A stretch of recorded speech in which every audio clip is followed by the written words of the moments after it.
Today on Public Property, will Marcia and Maureen from driving school be the latest double act to hit town? And we find out who managed to snare Marvin for the day after you voted he should auction himself at a Valentine's ball in aid of charity. They were even fighting over him.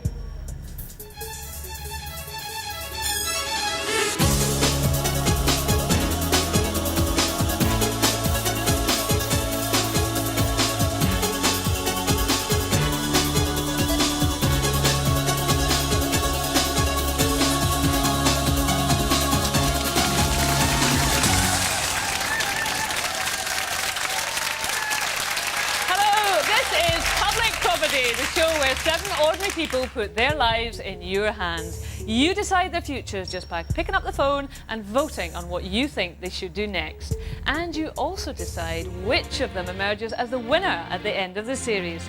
For one individual or couple, there will be a fantastic prize which will enable them to change their lives forever. They'll get some cash to help make their dreams come true, as well as the kind of know-how and contacts that money can't buy. So who'll come out on top? Well, it's your call. And if you need any help in reaching your conclusions, you can always call on our council here. They're never short of a helpful comment. Well, at least a comment. Sam, it's Marvin today. I know. You like it when he's on, don't you? I do. It's so exciting. She's very excited. I'm very excited myself. But to be fair, our council here can be a bit hard on Marvin. They sometimes think he's a bit too sure of himself. But I have it on the best authority from his mum and his granny that they've got him all wrong. Let's let him speak for himself. Here's Marvin.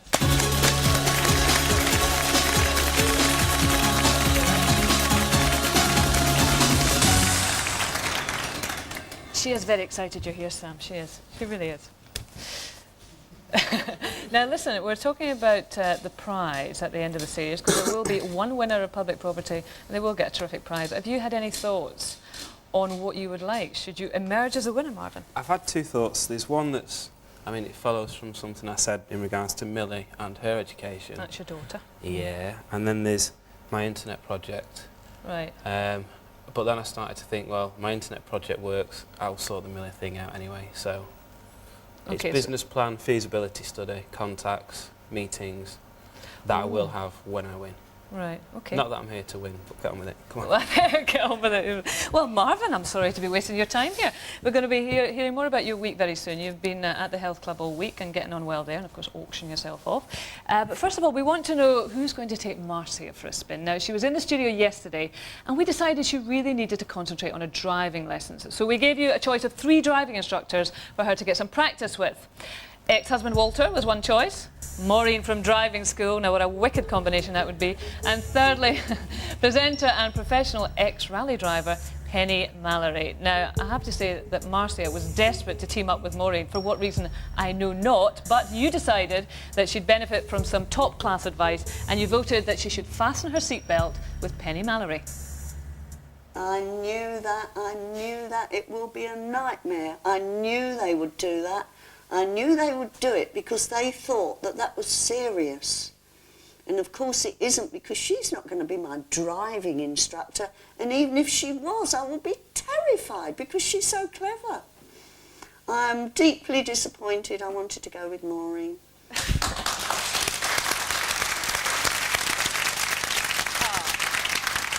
I'm very sorry to have disappointed Marcia there, because she's just doing great on the show, isn't she? And doesn't, I mean, her hair just, it's wonderful. I mean, I didn't see, I missed a couple of programmes because I've been working, taped it, not yet had time to watch them. But I suddenly saw her hair yesterday and it was like, wow, that's wicked. Yeah, she is really, so really looking good. So you look good, Marcia. Thumbs up for Marcia then. Absolutely. Now, Marvin, when you joined Public Property, you were still kind of smarting a little bit because you had lost your business empire, and obviously that was a massive disappointment for you.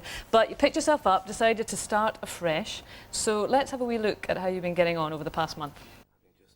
25-year-old Marvin once had everything. He was the boss of a £1 million business with all the trappings, the car, the clothes and the flashy holidays. But he lost it all when the company went bust.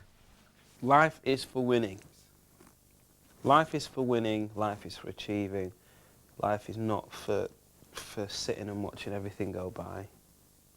Now he's back at home with Mum, trying to find direction and determination in his life. One of his motivations for change is daughter Millie. He's no longer with her mum, but Marvin sees Millie several times a week. I dream about becoming successful, and not again because I tasted it, but I wasn't successful because I didn't maintain it.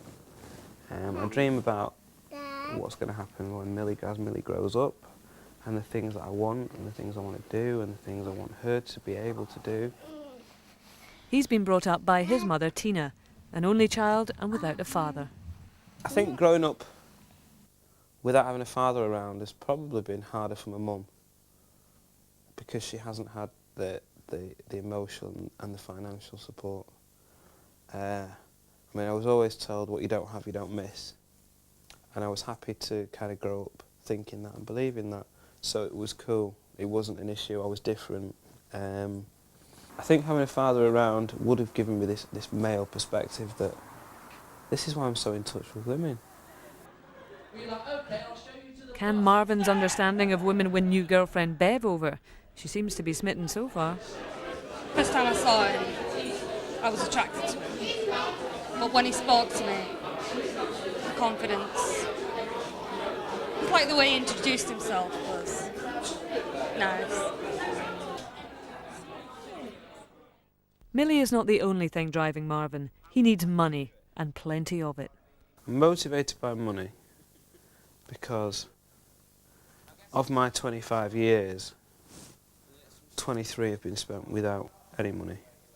Money enables you to spice things up a bit, as long as there's something there to be spiced. He wants to get his status back on track and start living it up with the big boys. My goal is to be as big as Branson, and I only make it half the way there. I'll still be one of the most successful people in the country. But though he's aiming high, Public Property sent him to work from the bottom up. A bit of payback for an old acquaintance he owed money to. What I don't like is the fact that you stood there humiliating me to people walking past. And you just stood there talking when you should be working. If working for Terry wasn't torture enough, Marvin's next task was to take the place of his mother at her work. But it wasn't as easy as he thought. Slightly cut short my week off work because basically I'm irreplaceable here. They couldn't live without me, and as wonderful as Marvin thinks he is, I had to come in and do the job. Finally, last week he was sent off to work for his idol, Richard Branson, but perhaps not in the capacity he'd hoped for. The jobs I'm doing might be verging on the ridiculous, but it's all good. 4 weeks in, and how does he feel about being Public Property? I know this is an opportunity of a lifetime, not even of what could happen, what can come from it, just this one experience. If it stopped tomorrow, I've had an experience that most people will never have in their life.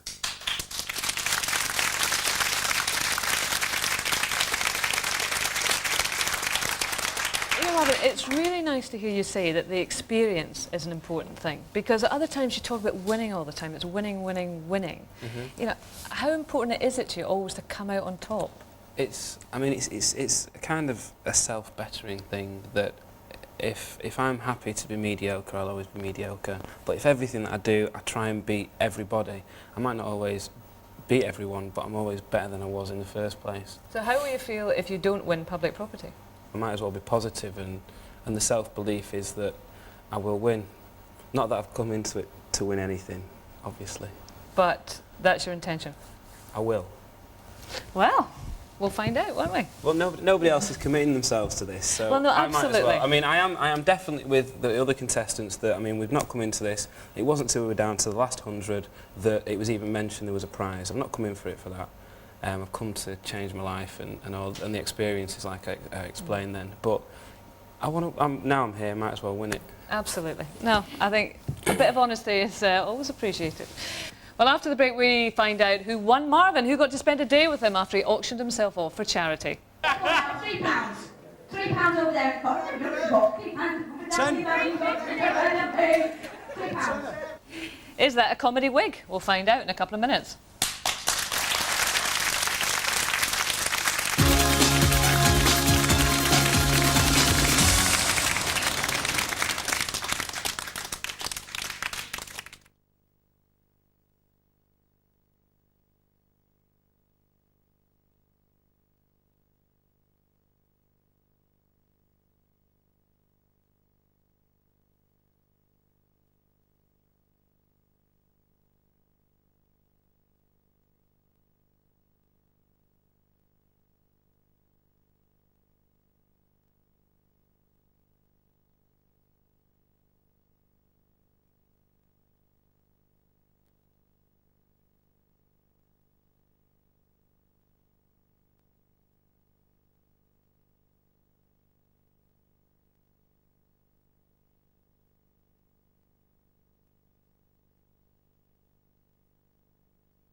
Public Property, the show where you map out the lives of our 7 participants. Well, 2 weeks ago, Marvin here was well chuffed when you sent him to work in one of Richard Branson's health clubs.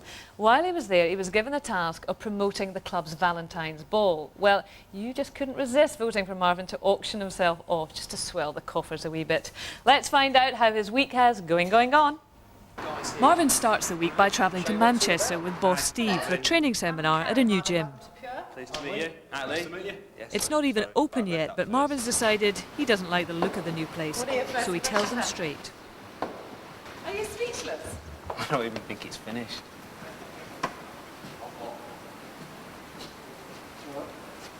This is the whole sort of atmosphere that we're trying to, the whole image that we're trying to sort of achieve, that it's a real sort of raw environment. It's a concept. I don't like it. You don't? What don't you like about it? I just think it's, from my perspective, maybe I've just been spoiled the last few days walking into an environment that's very homely and the kind of place that I would look forward to going to. As it stands, I wouldn't look forward to coming in. I'm disappointed that he doesn't like it any more than he does. He knows what he likes, doesn't he? Yeah, he knows what he likes, and he likes what he knows. And he won't budge in his views on this place. He's only been there 5 minutes, and already Marvin's approach doesn't impress anyone. Where do you want it? I'm not the dog's body here. I've done that one. I did that for the first job. The dog's body, we all have to do this. I'm a bit shocked at his comments to start off with, a bit surprised to be honest. I thought he'd be more impressed than what he was, but I think as we got to know, obviously it's very truthful, very honest, and speaks his mind. So what we're going to do today is spend some time in here. And Marvin's manner doesn't improve when he's forced to attend a fitness training workshop. He's feeling out of place. A lot of this has gone right over my head, to be honest. I don't want to be a fitness trainer, and this is quite fitness training. Meanwhile, Marvin's new colleague Lee has got him taped. He thinks the job of a fitness instructor is just to talk to women and chat people up, and it's a little bit more involved. I think he's bored. I'm blunt with people, and sometimes I need to adopt a little bit more tact to my honesty. But I always feel it's better someone knows exactly where they stand with me. Whoa. How's it feel? Marvin's blunt attitude is not confined to work. He's already upset his new girlfriend Bev. He does say things to wound me up. But he'll say something nice to me, and then like a compliment or something, and then he'll just say something really sarcastic straight after it. There are certain things I just shouldn't say, but I have to say because it's what I'm thinking. I went outside, he was going down the shop, I went outside and he said, "You look gorgeous." And I went, and then he goes in the dark. So. It's the night of the Valentine's Ball auction and Marvin's in a better mood. He's back in Preston. Hello? Yeah, I feel like I'm back at home. He may be working, but he's still flirting with the girls. Go on, if you're doing a good job at giving them out, then I'll leave. Yeah, we missed you, that's what it was. We've missed me, I don't like that. You've missed me. Have you missed me? We've all missed you, Marvin. Have you? I've missed the buckets, I want to know where they were. Marvin's great powers of persuasion have failed him tonight. All those people he talked into getting tickets haven't turned up. After spending all the time trying to get people to come and then promising me, and you know who you are, they've just not come. But can you blame them? Having failed to shift enough tickets to make the auction a success, Marvin's had enough. During proceedings, they weren't playing. Just deal with it, man. What's the problem? Just deal with it. I think the auction's a stupid idea. In fact, he's now terrified that no one will bid for him in the auction.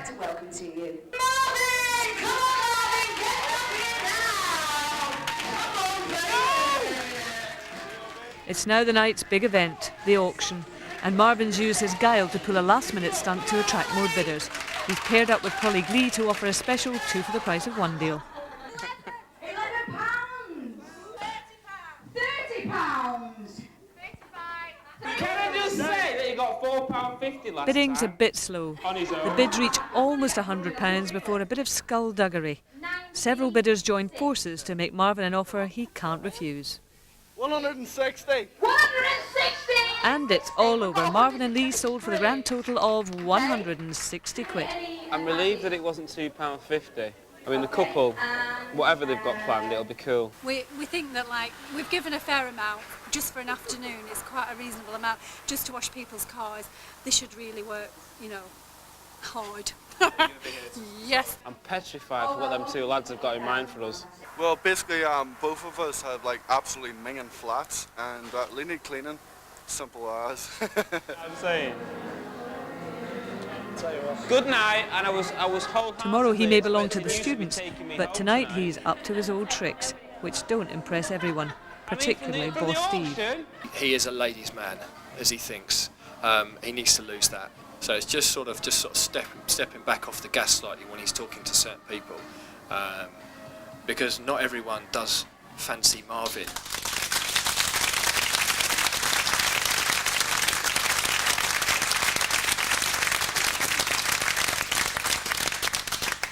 What is it? I was going to be nice about Steve.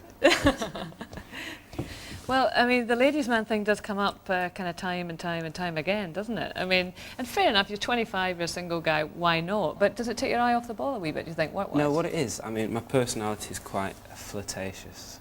You might have noticed on occasion. Yeah, it has crossed my mind. And there's nothing more than that. Mary, what do you think? Now, you're a woman of the world, you've got a bit of experience. Do you think that maybe you should tone down the flirting a bit and don't let him chat you up? He can save that for the evenings when he goes out to the clubbing and whatnot. But if he's on a job, then he's got to focus and concentrate on what's doing and what's got to be done, because he's not much of a doer, you see, really. You don't think he's much of a doer? No, he stands back there and watches, and he's not keen to get in and actually do the job. Just to react to what you've said, I was doing. And it was because I was doing something. I wasn't just sat back doing nothing, because if I was sat behind the desk doing nothing and just handing out leaflets, that wouldn't have been an issue. It's because I was in people's faces, telling them about the Valentine's Ball and begging them to come. Well, there was something missing then, because if you had worked as hard as that, there would have been more people there. There was quite a few people. Mary, yeah, well, it has to be said, it wasn't a terrific time. But hang on, let me ask Stuart. Well done, Mary. But Stuart, now you're Marvin's friend. Let's be honest. And Marvin, if you could just look away and don't try and psych the poor guy out. He is a bit of a ladies' man. We can see that. He's a good flirt, and why not? But do you think perhaps he could concentrate on the job a bit more, if you know what job I'm talking about? It is all part of the job, really, isn't it? You've got to come across to people in a way. He's very straightforward. It's the kind of guy that he is, really. Is he a doer? He is, yeah, he's very much of a wanting to do and doing it. He's not one of them, I'll get it done soon. He's got to do it there and then, yeah, he wants it done. If he wants something done, he'll do it, and he'll go and do it, yeah. Are you convinced, Sam? Tricky. I need to put my thinking head on for this. What's Sam doing to me here?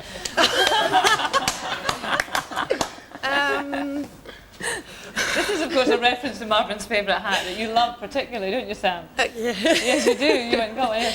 Yeah. Maybe he's a bit of a delegator as opposed to a doer. Oh, yes. But if you played your cards a little closer to your chest and weren't quite so honest, you'd probably find you came across more appealing. Well, the honesty is quite a good thing to pick up on there. I'm not here to be appealing. Do you know what I mean? I'm here to be appealing. I'm here to be appealing to the people I want to appeal to. You want people to like you. You. No. Well, there we go. That discussion about is he too much of a ladies' man, I think we've got that canned, haven't we? Absolutely. Right, what about being blunt? You said there that you have to speak your mind. And you even admitted that perhaps, you know, sometimes a bit tactless. Do you think you could do you think that's something you could learn? You know, just to be a bit more tactful. I'm sure there are some times when it could definitely help, but in general, I think some people have respect for me simply because they know exactly where they stand at all times. Convince me more that I need it, and I'll agree with you. Okay, Des, what do you reckon? You deal with people in business? I do, yeah. You do have to be charming. He does have a certain amount of charm, but he needs to use it to his advantage more, rather than it tends to go against you the way you go over the top with it, I think. Natalie? Well, to me, I think you like to criticise people a lot, but you can't really take it. If you're going to succeed in anything, you need to be able to take criticism. That way you're going to learn and rectify your mistakes next time. You're right. You're absolutely right.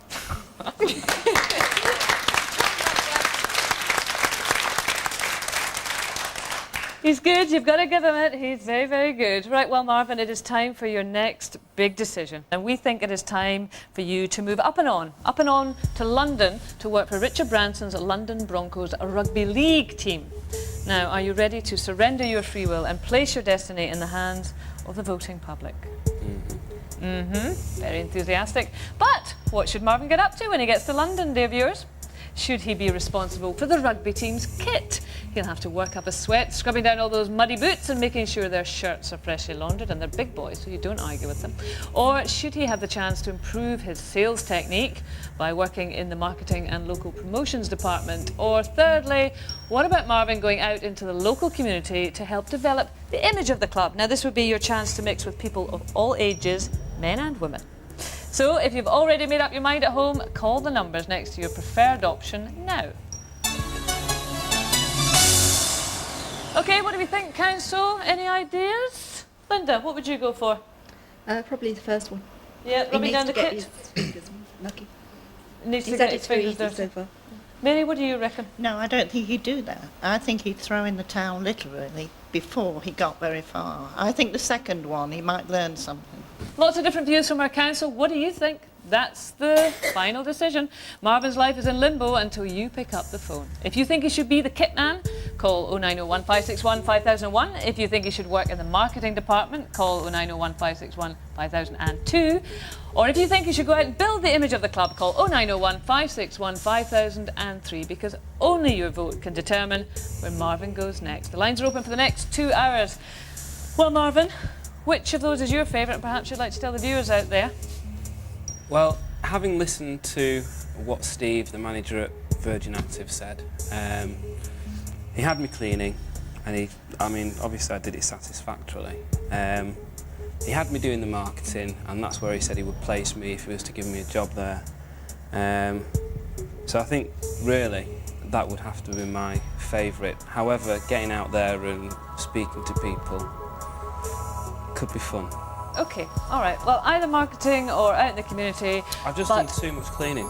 I've done too much cleaning. Too much cleaning. Too much cleaning. Everywhere I've gone, they've had me cleaned so far. OK, all right. Marvin does not want to be a scrubber again. On Monday, we'll be seeing Carla working up a sweat with Robbie Williams' personal fitness trainer. And will Marvin be able to cope with all the competition from those rugby lads down in London? I wonder how dirty their socks get. Remember, they're your property, so take good care of them. Bye.